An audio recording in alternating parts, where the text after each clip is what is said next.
It's Supernatural with Sid Roth.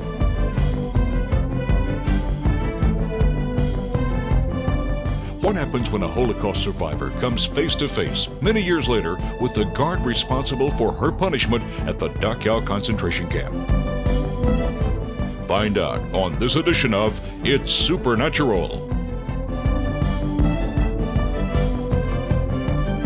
3, 2, 1. If it's not natural, consider it's supernatural. How would you like to be age 10 and a half? Poland. Hitler's Holocaust years. Taken away from your family just because you're Jewish. How would you cope with it? Would you leave the concentration camp after you saw all of your, or most of your extended family wiped out and curse Christianity, want to firebomb churches because you believed that's who was responsible for the Holocaust? Our guest was just in that position. Janie, I'll put you in that position, age 10 and a half, Poland. Hitler invades. You leave your parents. I mean, just picture yourself. You leave everything and you're working maybe 10, 12, 15, 18 hours a day, 7 days a week. You didn't do a thing. How would you feel? I would be full of hate, and I would be screaming every second and say, someone has to help me. Rose Price, before we get to that, what was Poland like as a little girl before Hitler invaded? Tell me a remembrance of a Shabbat dinner. That's special, because I come out from a very, very Orthodox family, very religious. And Friday afternoon, we would take our Shabbat dinner to the bakery to bake it, and it's called a chulent. My grandmother and my mother, they would start preparing for the Shabbat on Wednesday to bake the challah, make the fish, make apple cake. The challah is the bread. Challah is the bread, special bread. It's delicious. And, yes. It's like in knots. It's neat. It is. And it's like an egg bread, actually. A lot of countries use it as a coffee cake. And that was on Friday, 12 o'clock. Everybody stopped working. Everybody was bathing and putting on a special Shabbos dress and getting ready for the Shabbat. Father would come home, then he would get dressed, he would go to the synagogue. When he came home from the synagogue, we would have the dinner. That's Friday night.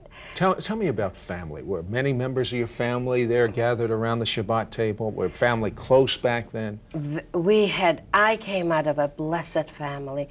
We were so close with one another because you see, Sid, that's a 10-year-old is responsible for an 8-year-old, a 12-year-old for a 10-year-old, and down the steps. And when you are responsible for somebody's safety, you have to love that person to protect them.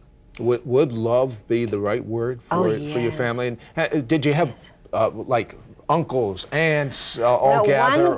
One grandmother had 9 children, my mother's mother. And one grandmother, we are still debating the fact it's either 13 or 16. We're not sure. Rose, let's take you to, you had to leave home. You're on your own. You went to how many concentration camps? 6. And it started at 9 and a half? 10 and a half. 10 and a half? Yeah. How do you function at 10? How do you function at 10 and a half like that? You really don't. You really don't, because All my life I was told I'm doing good in school, and I was petted, and I was hugged, and I was kissed, and I was given a candy because I came home with good marks. And all of a sudden, here I am told I'm no good, I'm a parasite, I shouldn't be taking up the place of this earth. Did you believe that? Oh yes, after a while you do believe it. You fight it in the beginning, but then you become like a zombie and you believe everything they tell you. Let's take, you went to a couple of the worst concentration camps that Yes. were around. We read about experimentation on people. Did you witness that? Were you experimented with? I was experimented weather-wise. What do you mean? We were undressed, put in snow, waist high. I wasn't that big, and so the waist was very low and the snow was very high for me. And every hour or every couple of hours, somebody would come and take the blood. What the experimentation was is to see how long it takes for the blood to freeze. And the reason I survived that is because many people fell around me and their bodies kept me warm. But my toes and my fingers did freeze. Sid, I have a question. Yes, Janie. I'd like to know, I'd like to find out from Rose, did she fight back with these people? Did she scream at them and say, stop doing this to me? Yeah, as a matter of fact, there are a lot of people that accuse the Jewish people of not fighting back. Did you? Okay, let me give you an example how we could fight back.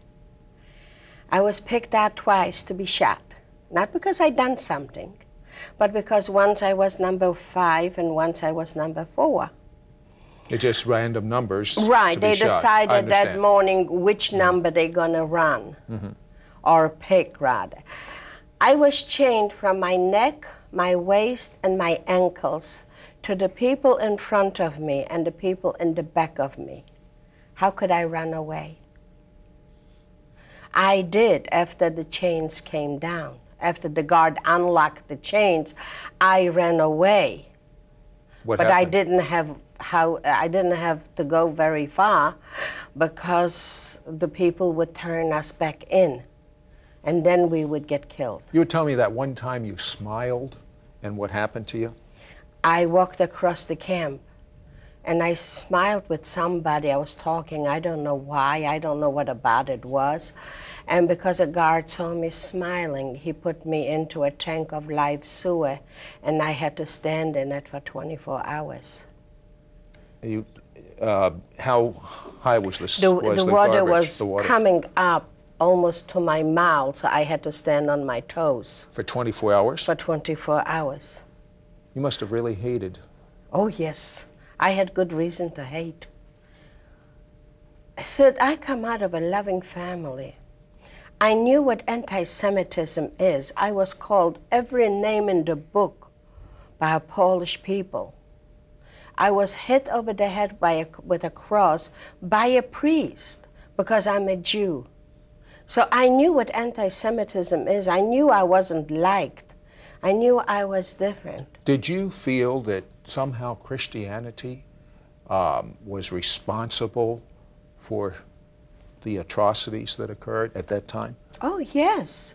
Every Saturday afternoon, we would be marched up to the upper room. And that's what they called it.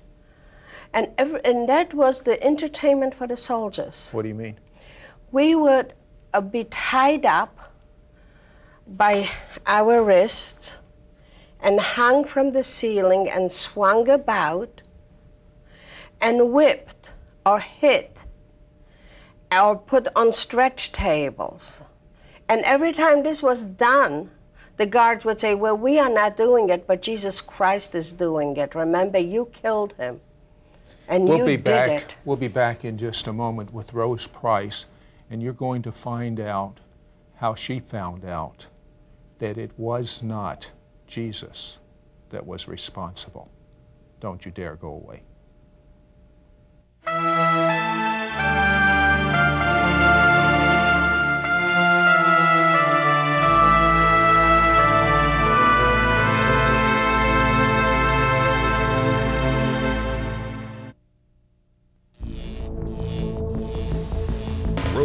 shocked and outraged when her Jewish family believes in Jesus.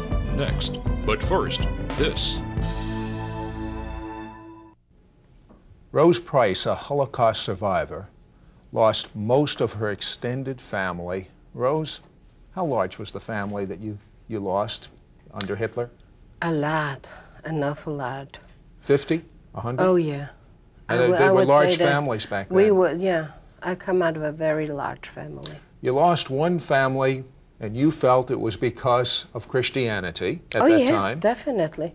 And then you established a new family in America, Yes. active with the synagogue. In fact, you were president, I believe. Yes, I was. Was it the Women's Association of the synagogue? The Women's Sisterhood The in Sisterhood. the Orthodox synagogue.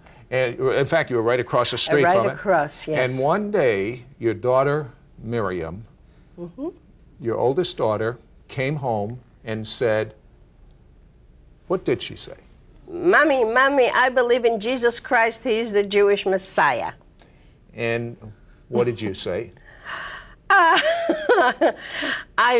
was But so wait, hysterical. you didn't train her well. She didn't have a good Jewish background. Well, she did. She went to Hebrew school because I helped build a Hebrew school. She was educated in Hebrew and Judaism. So how could she say such a thing? I was asking her that. So tell me what was going on. And I was distraught because this was the enemy of enemies to me personally. In his name, the Holocaust. In his name, I lost my family. In his name, I lost my childhood. I didn't have a childhood. I didn't have a teenage life. I lost education. I lost a lot because of him. And he is my own blood, my own flesh coming home to my home. Well, anyway, I tried to reason with her, and that's when the first time I told her what her Jesus did. You mean you weren't able to say it before? Oh, I could never say it. I was too much ashamed of it. Yeah. We feel very much guilty that we survived. And I finally sat her down and I told her what her Jesus did to me, so why she doesn't have family like I did. So did she renounce Jesus? Oh, no. She became stronger. And then, understand, not only your daughter, but then your younger daughter became a believer, and your husband became a believer. That was the worst. So you marched across the street to the synagogue. Did the rabbi help you? Oh, yes. He helped me convince that I should read the Bible. What do you mean? Explain. Well, because he would give me scriptures. My rabbi was a very educated man. He was an Israeli. He was Orthodox. I mean, this is where I come from. And I finally went into the Bible because he would give me scriptures, and he would give me 5. They would give me 25. He would give me another scripture. And I would come home all ready. I have to ask you, as upset as it was that your family believed in the Messiah being Jesus, why did you stay? Oh, I tried to leave. Well, I threw my daughter out, and then she came back when my husband accepted the Lord. But I tried to leave, and I called my lawyer, and he says, you can't leave because they're going to pick you up for desertion of minors. Now, I don't know where he got that law from, because I was checking around. So you were kind of stuck there. I was stuck. Well, didn't you tell them, at least don't witness to me? Oh, they knew not to witness to me, because I would throw out every Bible through the windows, right into the garbage can. But you said they kept giving you scriptures? Constantly I found pieces of paper with scriptures, and I couldn't fight them any longer, so I took the Bible down to the basement, and I started reading to prove my daughter wrong, especially my husband. I mean, I know he was absolutely wrong. Well, how about something like the 53rd chapter of Isaiah? That's pretty convincing. Yeah, but the rabbi said a Jewish woman doesn't read that. And that's when he threw me out of the synagogue, because I went in there and I said, look, who is this talking about? And he said, a Jewish woman does not read this, and you're not allowed to be here anymore. You are one of them. Did you try another rabbi? I tried a couple of more, and they all told me the same thing. Because in the neighborhood I lived, in Philadelphia. It was all Jewish, and they all knew about the Jesus freaks, because this is what the newspaper called the kids. And I don't understand. Why wasn't the rabbi more sympathetic to you? I mean, after all, you helped build the synagogue. He was very sympathetic to me. He told me I live in a house of death. I know, but when you read Isaiah 53, he got upset with you. He got very much upset with me. Sid, because I'd like to know, I mean, didn't that make her think then maybe Jesus is the Messiah? I mean, a reaction like that, that's almost like a cover-up. Well, it got bothered me, and this is why I picked up the Bible to prove the rabbi wrong. And now I had a whole group against me. And then really God got your number. One of Yes. the wealthiest men in Philadelphia, a successful businessman, invited a number of Jewish people over to hear the good news, of which you were one, and you wanted to see his beautiful house, so you went there, and he asked you, could he pray for you? What did he say? He said to me, he says, because so many people wanted to pray with me, and I didn't believe in prayer. I didn't even believe in God at that time. I gave God up in the camps. Holocaust, yeah. And I couldn't retake him. And this man comes over and he says, well, can I pray with you? And I said, no. And he says, do you mind if I pray? And I just told him, you could stand on your head. I don't care. It's your house. I mean, real smart alecky. I asked his forgiveness. And this man started to pray.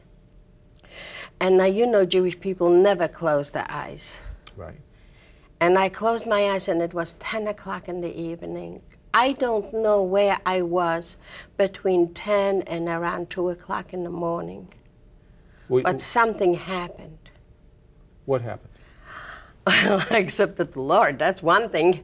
And the other thing, what I know is like the biggest... Rose, wait a...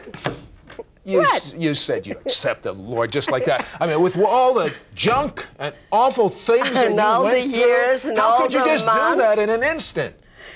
Completely in an instant. How? I didn't. He did. He was waiting for me, you see. We're going to be right back. Don't you go away.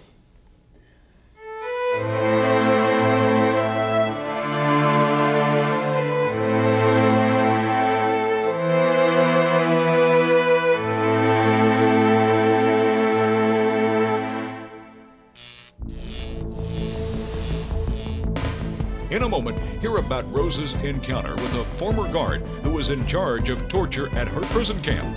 But first, this.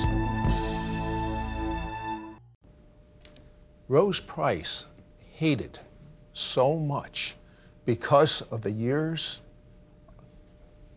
that the devil took from her in the Holocaust, because of the lost lives of her family, and cousins and uncles and aunts, 90, 100, who knows how many. She hated.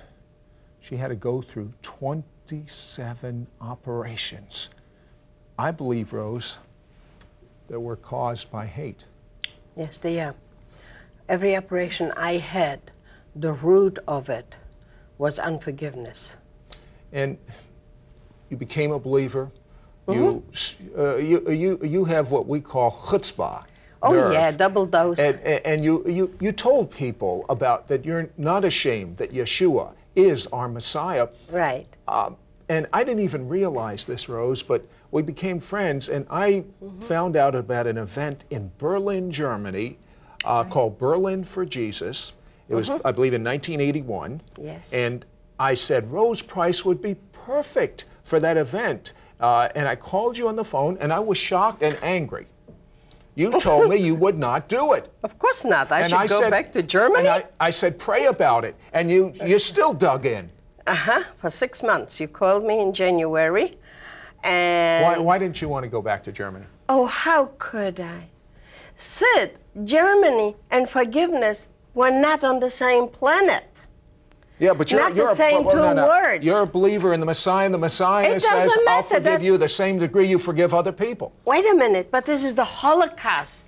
I forgive you. Yes, Sid, you hurt me. I forgive you. The Germans? No. That's a separate entity. That's not the same. So why did you come with me? Because he made me. He hog-tied me and put me on the plane kicking and screaming. Who's he? The Lord. Tell me, not the emes, the truth. On the plane, as you're headed there, what's going on in your stomach? My stomach was walking out of me. I was on more pain medication. I was on more nerves. I was sitting and holding my stomach in because I was afraid it's going to walk out. And in my brain, and you know, the enemy comes in quite strong when you have a doubt. I mean, he really feeds into it. And in my brain says, how can you even think of going back?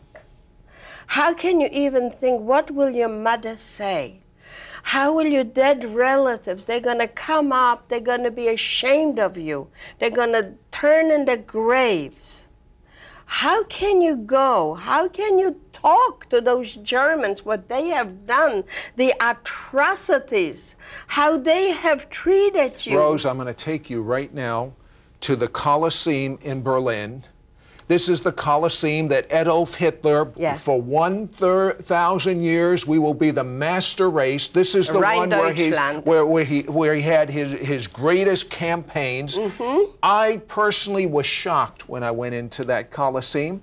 I saw young German youth that loved Jesus with Stars of David, Mogen Davids around their head. And I didn't have mine.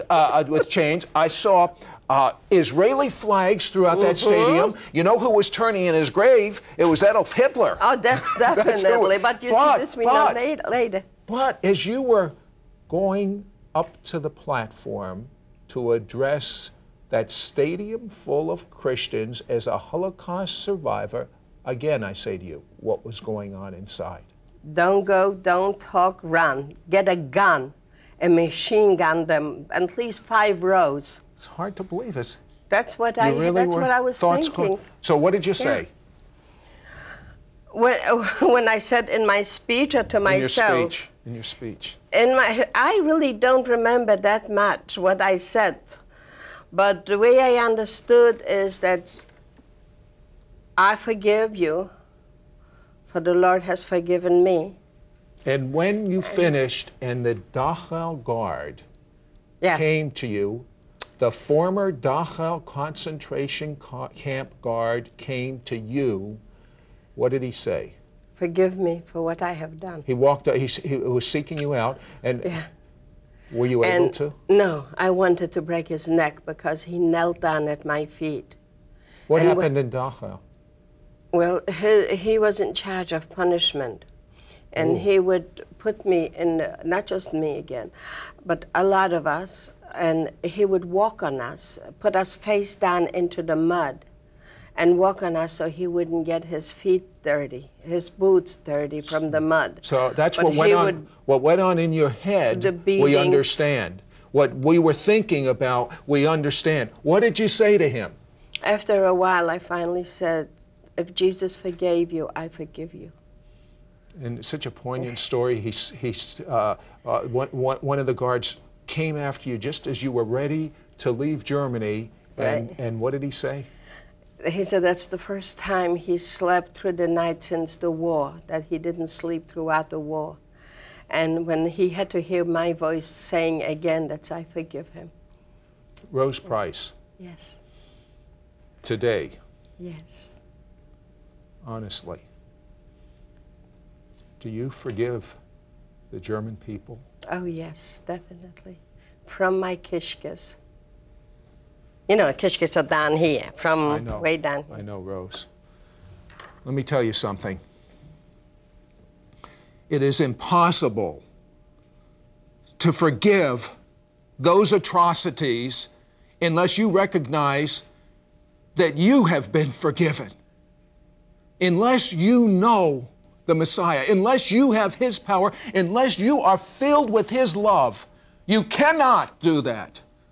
I tell you, I wouldn't want to even live without being filled with the love of Messiah Jesus. I wouldn't want to even exist on this planet. There's nothing here compared to the love of God. You have nothing compared to the love of God. If I could, I'd command you. I can't. But I tell you, taste and see that the Lord is good. Ask God to reveal Jesus to you. Ask God to forgive you of your sins. Ask Jesus to live inside of you. And you are going to be filled, overflowing with the love of God. You are going to have purpose in your life. And always remember, if it's not natural, consider it's supernatural.